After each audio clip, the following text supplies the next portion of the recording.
અમરેલીની શાન સમાન 124 વર્ષ જૂનો ક્લોક ટાવર હવે નવા રંગ રૂપે મલકાશે.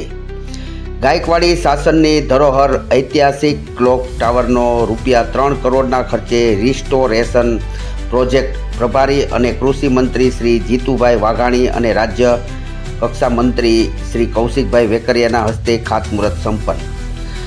ક્લોક ટાવર અમરેલીનો આત્મા છે. આપણી સંસ્કૃતિ અને ઐતિહાસિક વારસાને સંરક્ષિત કરવો એ સૌની સહિયારી જવાબદારી. પ્રભારી અને કૃષિ મંત્રી શ્રી જીતુભાઈ વાઘાણી. કૃષિ મંત્રી શ્રી જીતુભાઈ વાઘાણી, રાજ્યમંત્રી શ્રી કૌશિકભાઈ વેકરિયાએ મહાન સંત શ્રી મૂળદાસજીના ચરણોમાં પુષ્પ અર્પણ કરી વંદન કર્યા. ક્લોક ટાવરની ઘડિયાળ કટકટ થઈને ટાવરને ધબકતો કરશે. શહેરને ચારે બાજુ ભવ્ય પ્રવેશદ્વાર બનશે. રાજ્ય કક્ષા શ્રી કૌશિકભાઈ વેકરિયા દ્વારા સાંસદ શ્રી ભરતભાઈ સુતરિયા, જિલ્લા પંચાયત અને તાલુકા પંચાયતના પદાધિકારીની ઉપસ્થિતિ. અમરેલી તારીખ 6 માર્ચ 2026 શુક્રવાર રોજ અમરેલી જિલ્લા પ્રભારી અને રાજ્યના જીતુભાઈ વાઘાણી, કૌશિકભાઈ વેકરિયાના વરદ હસ્તે ₹60 કરોડના ખર્ચે વિવિધ વિકાસ પ્રકલ્પોના ખાતમુહૂર્ત અને લોકાર્પણના કાર્યક્રમ યોજાયા હતા. અમરેલી પંથકમાં એક સમયે ગૌરવશાળી ગાયકવાડી શાસન હતું. એ સમયે ગાયકવાડી શાસકોએ અહીં ભવ્ય ક્લોક ટાવર બનાવ્યો હતો, જેને આજે 24 વર્ષ જેટલો સમય થયો છે. આ ઐતિહાસિક ધરોહર વડાપ્રધાન શ્રી નરેન્દ્ર મોદી વિરાસતથી વિકાસ થતા વિઝનને આગળ ધપાવતા પ્રવાસન વિભાગ ગુજરાત સરકાર દ્વારા ઐતિહાસિક ક્લોક ટાવર માટે ₹3 કરોડના ખર્ચે રિસ્ટોરેશનના પ્રોજેક્ટ મંજૂર કરવામાં આવ્યો છે, જેનું આજ રોજ પ્રભારી અને કૃષિ મંત્રી શ્રી જીતુભાઈ વાઘાણી અને રાજ્ય કક્ષાના મંત્રી કૌશિકભાઈ વેકરિયાના હસ્તે ખાતમુહૂર્ત કરવામાં આવ્યું હતું. આ તકે સાંસદ શ્રી ભરતભાઈ સુતરિયા પણ ઉપસ્થિત રહ્યા હતા. રાજ્ય કક્ષાના કૃષિ મંત્રી શ્રી જીતુભાઈ વાઘાણીએ આ તકે જણાવ્યું હતું કે ક્લોક ટાવર અમરેલીનો આત્મા છે. આપણી સંસ્કૃતિ અને ઐતિહાસિક વારસાને સંરક્ષિત કરવો એ સૌની સહિયારી જવાબદારી છે.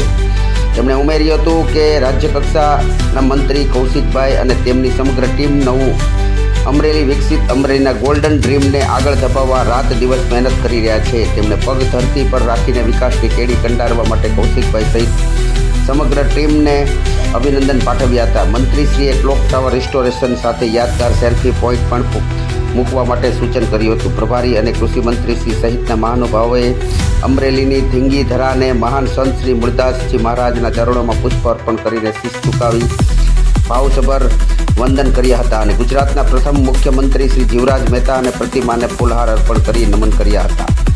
ઉર્જા રાજ્ય કક્ષાના મંત્રી કૌશિકભાઈ વેકરિયાએ અમરેલીના દરેક પડતર પ્રશ્નોને ધીમે ધીમે ભૂતકાળ બનાવવા માટે એક ભેટ લીધો છે. આપણે ઐતિહાસિક ક્લોક ટાવરની ઘડિયાળ કટકટ થઈને ધબકતો કરશે. તેમણે ઉમેર્યું છે, નજીકના સમયમાં ચારે બાજુ ભવ્ય પ્રવેશદ્વારો નિર્માણ પામશે. અમરેલી માટે GIDC બાયપાસ રોડ સહિતને નિયમિત રીતે પીવાનું શુદ્ધ પાણી મળે તે દિશામાં સતત અગ્રેસર બનશે. ઐતિહાસિક ક્લોક ટાવર રિસ્ટોરેશન પ્રોજેક્ટ ખાતમુહૂર્ત પ્રસંગે જિલ્લા પંચાયત પદાધિકારીઓ, તાલુકા પંચાયત પ્રમુખ શ્રી બિપિનભાઈ લીંબાણી અને તેમની સમગ્ર ટીમ, અન્ય હોદ્દેદારો શ્રી, અમરેલી જિલ્લા ચેમ્બર ઓફ કોમર્સના હોદ્દેદારો શ્રી, ટાવર ચોક વેપારી મંડળ અને વેપારી એસોસિએશનના હોદ્દેદારો, જિલ્લા પોલીસ વડા શ્રી સંજય ખરાત સહિત મહાનુભાવો અને બહોળી સંખ્યામાં શહેરના નાગરિકો ઉપસ્થિત રહ્યા હતા. આવા સમાચાર જોવા માટે ફરી